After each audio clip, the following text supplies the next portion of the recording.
या पीछे आयो, पीछे आयो।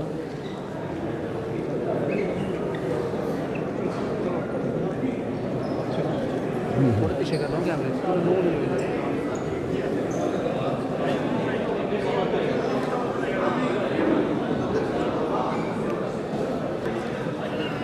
यार करा के यार तो बोलना इतना टाइम है सुनने से पता नहीं क्या पता देखो रे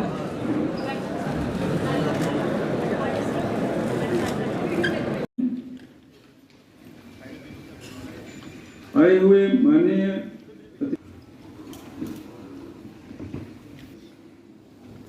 प्रिय मनोज सिन्हा जी पधार चुके हैं।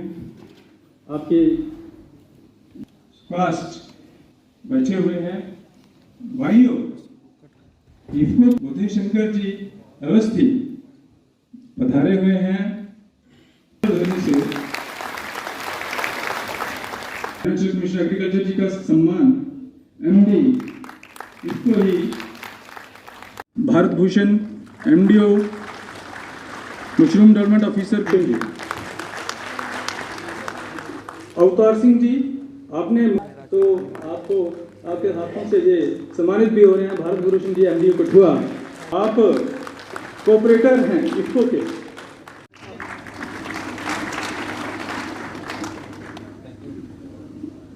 व्यवस्था कर दी गई है। रूपा देकर इनको उपलब्ध कराया जा रहा है माननीय जी के हाथों से नरेश कुमार। तो इस प्रकार ये सारा कार्यक्रम समाप्त हुआ है। एक जनों तथा मित्रों, मैं हृदय से आभारी हूं डॉक्टर यूएस अवस्थी जी का, जिन्होंने सबसे पहले नैनो यूरिया जम्मू कश्मीर के किसानों के लिए गत वर्ष उपलब्ध कराई और नैनो डीएपी अब हिंदुस्तान में बनेगी, इसकी उद्घोषणा भी सबसे पहले जम्मू में ही हुई है। मैं उसके विस्तार में नहीं जाना चाहता हूं। आप लोगों ने अवस्थी जी को भी सुना है, डुल्लू साहब को सुना है, प्रोफेसर जेपी शर्मा साहब ने भी विस्तार से बताया है। आज से ठीक 200 साल पहले एक डैनियल वेबस्टर अमेरिकन लीडर थे, उन्होंने एक बात कही थी कि जब खेत में हल चलेगा तभी समाज की अन्य इकाइयां काम कर सकेंगी। और इसलिए किसान जो है वो मानव सभ्यता का फाउंडर है। जिस दिन खेत में हल चलना बंद हो जाएगा उस दिन समाज का इंजन भी बंद हो जाएगा।